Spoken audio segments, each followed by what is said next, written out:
இன்னைக்கு நம்ம பார்க்க போகிற டாபிக் வந்து lessons from Japan's centurions traditions and proverbs for happiness and longevity. அப்படின்னா என்னென்னா 100 வருஷத்துக்கு மேலே வாழ்ந்தவங்க அவங்களோட ட்ரெடிஷன் பற்றியும் அவங்களோட எதனால் அவங்க வந்து நிறைய நாள் வாழ்ந்தாங்க அப்படின்றத பற்றியும் டீகோட் பண்ணி நம்மளுக்கு சொல்லியிருக்காங்க.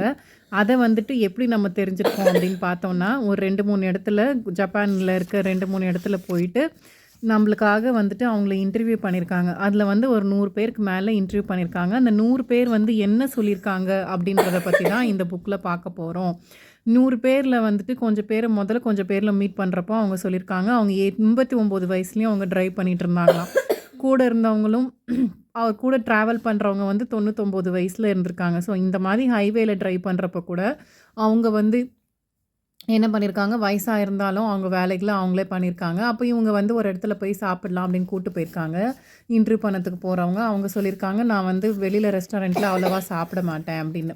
ஸோ ஹோம் குக்டு ஃபுட்டாக அவங்க வெஜிடபிள்ஸ் வந்து கார்டன்லேருந்து எடுத்து தான் அவங்க சமைப்பாங்களாம். காலையில் எழுந்து வேலையாக வந்துட்டு கார்டனில் போயிட்டு தான் அவங்களோட சன்ரைஸை பார்ப்பாங்களாம். ஸ்க்ரீனை ஓப்பன் பண்ணிவிட்டு அவங்க கார்டனில் இருக்க அந்த வெஜிடபிள்ஸை பார்த்து தான் அவங்க எழுந்துக்குவாங்களாம். ஸோ பிருங்கையா ஸ்பிரிட்ஸ் ஆஃப் யன்பரு ஜங்குல் அப்படின்னு சொல்லியிருக்காங்க. ஒரு ஜங்குலில் வந்துட்டு புங்கையா வந்து மேஜிக்கல் க்ரியேச்சராக இருக்குமா. அதை வந்துட்டு இவங்க வந்து பார்த்துட்டு அதோட வந்து ஹாப்பியாக ஃபீல் பண்ணுவாங்க. அது மட்டும் இல்லாமல் மவுண்டைன்ஸ், ரிவர், சீ, அதுக்கப்புறம் கடல், அப்புறம் செடி கொடிகள், இந்த உலகத்தை, அப்புறமா விண்டை, அனிமல்ஸை எல்லாத்தையுமே அவங்க வந்து ஃப்ரெண்ட்லியாக வச்சுக்குவாங்களாம். எல்லாத்தையுமே அவங்க ப்ரே பண்ணுவாங்களாம். கடவுளில் வந்துட்டு நேச்சரை தான் அவங்க வச்சுருக்காங்களாம். அதுக்கப்புறமா ஒரு பர்த்டே பார்ட்டி, நெய்பர்ஹுட் கம்யூனிட்டி அப்படின்னா எல்லாருமே போய் சேர்ந்து பார்ப்பாங்களாம். அப்படி பார்த்தா வயசானவங்க எல்லாருமே சேர்ந்து ஒரு பர்த்டே பார்ட்டியில் பண்ணியிருக்காங்கன்னா, அப்போ பார்த்தோன்னா ஏஜே வந்துட்டு 83 அப்படின்ற வயசில் தான் இருப்பாங்களாம். அந்த மாதிரி எல்லாருமே வந்துட்டு வயசானாலும் அவங்களோட செலிப்ரேஷனை அவங்க பண்ணுவாங்களாம். நார்மலாக டான்ஸ் பண்ணுவாங்களாம், லோக்கல் பேண்ட்ஸில் ஃபுட்டு சாப்பிடுவாங்களாம். எல்லாருமே பாட்டு பாடுறது, டான்ஸ் ஆடுறது அப்படின்ற விஷயங்களை பண்ணிவிட்டு ரொம்ப சந்தோஷமாக இருப்பாங்களாம். எல்லா நாளுமே வந்து சந்தோஷமாக வச்சுக்குவாங்களாம். அதுக்கப்புறமா வந்துட்டு கடவுள் நம்பிக்கையை வந்து என்ன பண்ணியிருக்காங்கன்னா, ஒரு புத்திசம், அப்புறமா வந்து சைனீஸ் ட்ரயாட்ஸ் அதெல்லாம் வச்சு சாமி கும்பிட்ருக்காங்க. பட் இருந்தாலும் அவங்க என்ன சொல்லியிருக்காங்க, லைட்டாக சாப்பிட்ணும், ஃபாரஸ்ட்டை அப்படியே வச்சுக்கணும், அதுக்கப்புறம் மவுண்டெயின் எல்லாம் ப்ரே பண்ணணும் அப்படின்ற மாதிரி தான் அவங்க பண்ணியிருக்காங்க. அப்புறம் மாம்பை அப்படின்னு சொல்லி ஒன்று சொல்லியிருக்காங்க. மாம்பை அப்படின்னா நம்மளோட எசன்ஸை வந்து நம்மளுக்கு வரப்போகிற நெக்ஸ்ட் ஜென்ரேஷனுக்கு கொடுக்கறது. மாம்பை அப்படின்னா என்னென்னா, ஒரு பாட்டி இருக்காங்கன்னா அவங்க செத்த உடனே அந்த கிராண்ட் டாட்டருக்கு வந்துட்டு அதை ஒரு மீடியம் மாதிரி ஃபோட்டோகிராஃப்லேயோ எதுலேயோ வச்சு கொடுக்கறது, அது அவங்களுக்கு போகும் அப்படின்ற ஒரு நம்பிக்கையோடு வச்சுருக்காங்க. எவ்வளோ அவங்க ஏஜ் ஆச்சோ அவ்வளோ அவங்க ஸ்ட்ராங் ஆவேன் அப்படின்னு சொல்லி போட்டிருக்காங்க. ரொம்ப வருஷம் வந்துட்டு அவங்க வாழ்கிறதுக்கான ரீசன் என்னன்னா, அவங்க வந்து அவங்களோட வேலையை தானாகவே பண்ணுவாங்களாம். எல்லா வேலையும் தானாக பண்ணுறதுக்கான இதுவை யூஸ் பண்ணிக்குவாங்களாம். தானாக பண்ணுற மாதிரியே பார்த்துக்குவாங்களாம். அதுக்கப்புறம் என்னென்னா, குட்டி குட்டி கிஃப்ட்டை வாங்கி அந்த டவுனில் இருக்கவங்களுக்கு எல்லாருக்குமே ஷேர் பண்ணிக்குவாங்களாம். அப்படிப்பட்ட லோக்கல் வில்லேஜில் என்ன கிடைக்கும்னு பார்த்தீங்கன்னா, வெஜிடபிள்ஸும், க்ரீன் டீயும், அதுக்கப்புறம் சிக்கிவாசா ஜூஸ் அது மட்டும் தான் கிடைக்குமா. அப்புறம் தண்ணி கிடைக்குமா. ஸோ இதை வச்சு தான் அவங்க எல்லாருமே வாழ்ந்துட்டு இருந்திருக்காங்க அப்படின்றது நம்மளுக்கு தெரியுது. அதுக்கப்புறம் அவங்க சொல்கிறாங்க, நான் 80 வயசு ஆனாலும் நான் வந்து ஒரு குழந்தை தான். ஆமாம், அங்கே தான் 100, 110 வரைக்கும் வாழ்கிறாங்கல்ல, அப்போ 80 வயசெல்லாம் வந்துட்டு ஒரு நார்மலான வயசு மாதிரி ஆயிடுச்சு அப்படின்னு சொல்ல வராங்க. நேச்சர் தான் எல்லாமே. நேச்சர் ப்ளஸ் பண்ணி இருந்துச்சுன்னா நம்மளுக்கு வந்து நிறைய நாள் லாஞ்சிட்டிவிட்டியாக இருக்கலாம். அதே மாதிரி அவங்க யாருமே அவங்க குழந்தைங்கள நம்பி இருக்க மாட்டாங்க அப்படின்னு சொல்கிறாங்க. அதுக்கப்புறமா வந்துட்டு பார்த்தோன்னா, நிறைய பேர் 100 பேரை இன்டர்வியூ எடுத்திருக்காங்கல்ல, அந்த 100 பேரை இன்டர்வியூ எடுத்தப்போ 4 சைடும் வீடியோ வச்சு 4 கேமரா வச்சு வீடியோ எடுத்திருக்காங்க. அதில் வந்து அவங்க என்ன சொல்லியிருக்காங்க அப்படின்றது இதில் பார்க்கலாம்.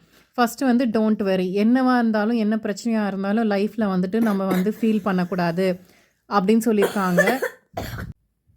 அப்புறமா கல்டிவேட் குட் ஹேபிட்ஸ். ஸோ என்ன சொல்கிறாங்கன்னா, காலையில் எழுந்த உடனே நான் ஏற்கனவே சொன்ன மாதிரி தான் 6 மணிக்கு எழுந்தாங்கன்னா அவங்க கர்டன் ஓப்பன் பண்ண உடனே அவங்க கார்டனை தான் பார்ப்பாங்களாம். பார்த்துட்டு அவங்களோட ஓன் வெஜிடபிள்ஸ் இருக்கும்ல, அதை எடுத்துகிட்டு அவங்க வந்து டொமேட்டோஸ் எல்லாம் எப்படி வளர்ந்துருக்குன்னு பார்ப்பாங்களாம். அந்த சைட் அவங்களுக்கு ரொம்ப பிடிக்குமா, அவங்க ரிலாக்ஸிங்காக இருப்பாங்களாம். அதுக்கப்புறமா அவங்க போயிட்டு உள்ளே போய் பிரேக்ஃபாஸ்ட் பண்ணுவாங்களாம். அதுக்கப்புறமா வந்து ஓன் வெஜிடபிள்ஸ் எடுத்து அதை வந்து அவங்களாவே சமைப்பாங்களாம். அதுதான் அவங்களோட இக்கிகைன்னு சொல்கிறாங்க. அவங்களோட ஷார்ப்பாக அவங்க ஏஜில் இருக்கிறதுக்கு காரணம் என்னென்னா ஷார்ப் ஃபிங்கர்ஸ் இருந்துச்சுன்னா அவங்க வந்து வாழ முடியும். அதுதான் கீ டு லிவ் ஃபார் நிறைய வருஷம் வாழ்கிறதுக்கு அதுதான் ரீசன் அப்படின்னு சொல்லியிருக்காங்க. அதுக்கப்புறம் நம்மளோட ஃபிங்கர் வந்து ஷார்ப்பாக இருந்துச்சுன்னா நம்ம பிரெயின் வந்துடும், பிரெயினும் சரியாயிடும். அப்போ பிரெயின்லேருந்து திருப்பி ஃபிங்கர் வந்துடும். அதுக்கப்புறம் நம்ம வந்து ஈஸியாக 100 இயர்ஸ் வாழ்கிற வரைக்கும் நம்ம வாழ்ந்துக்க முடியும் அப்படின்னு சொல்லியிருக்காங்க. அதுக்கப்புறம் என்ன சொல்லியிருக்காங்கன்னா அவங்க 4 o'clock எழுந்துக்குவாங்களாம். அப்புறம் அவங்க அலாரத்தை வந்து அந்த மாதிரி செட் பண்ணிக்குவாங்களாம்.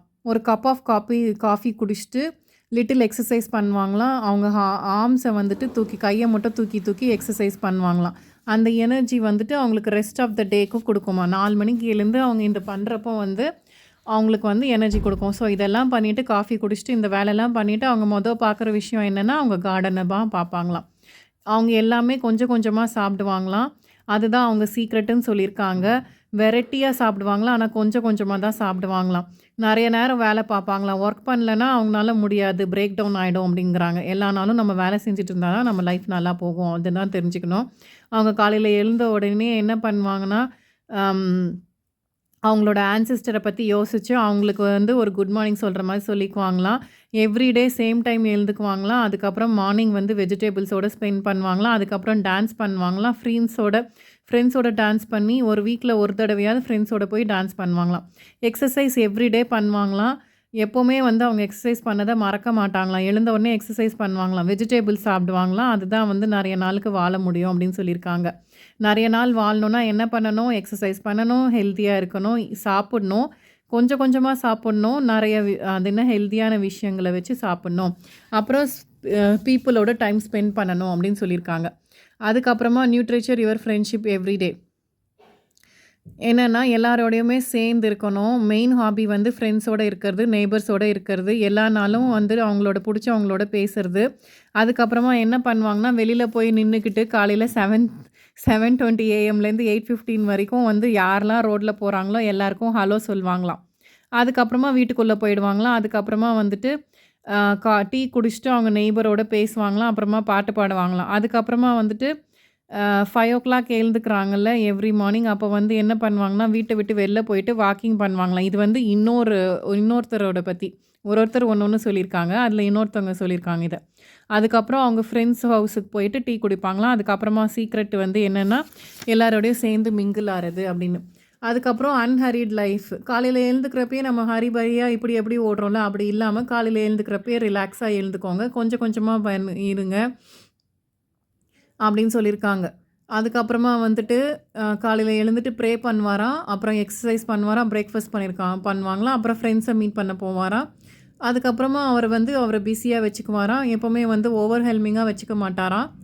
லாங் லைஃப் வந்து என்னென்னா பெட்டுக்கு வந்து இயர்லியாக எழுந்துக்கணும், அதுக்கப்புறம் வாக்கிங் போகணும் அப்படின்னு சொல்லியிருக்காங்க. நிறைய நாள் வாழ்கிறதுக்கு காரணம் என்ன? பெட்டை விட்டு சீக்கிரமாக எழுந்துக்கணும், வாக்கிங் போகணும், பீஸ்ஃபுல்லாக இருக்கணும், லிட்டில் திங்ஸை கூட என்ஜாய் பண்ணணும், ஃப்ரெண்ட்ஸோடு போகணும், அப்புறம் சம்மர் வின்டர் ஃபால் எதுவாக இருந்தாலும் அந்த என்ஜாய் பண்ணணும் அப்படின்னு சொல்லியிருக்காங்க.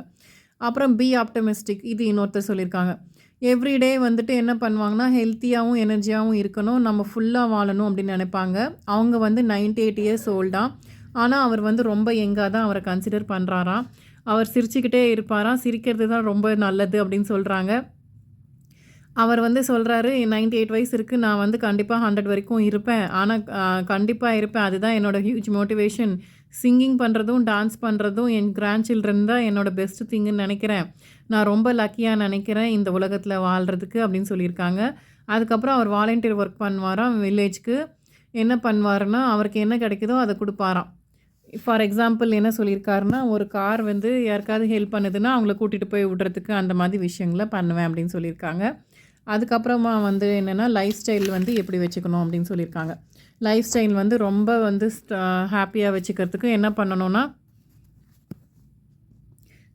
லோக்கல்ஸில் இருக்கவங்களோட வந்து ஃப்ரெண்ட்ஷிப் வச்சுக்கணும். ஏற்கனவே சொன்ன மாதிரி மொத்தமாக சேர்ந்து ஒரு ஆர்கனைஸ் பண்ணி கொடுத்துருக்காங்க.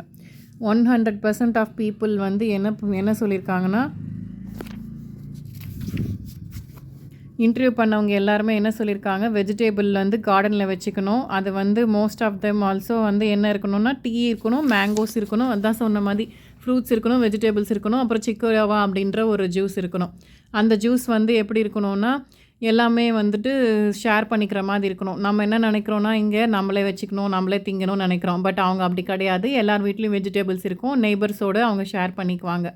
அவங்க எப்போவுமே செலிப்ரேட் பண்ணிக்குவாங்க. கொஞ்சம் குட்டி விஷயத்த கூட ரொம்ப செலிப்ரேட் பண்ணுவாங்க. மியூசிக் இருக்கும், சாங் இருக்கும், டான்ஸ் இருக்கும்.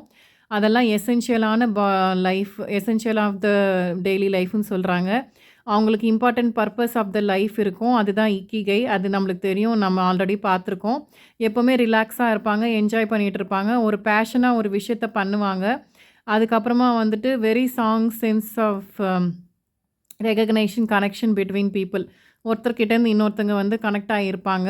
அதுக்கப்புறம் சுகர் கேனை ஹார்வெஸ்ட் பண்ணுவாங்க.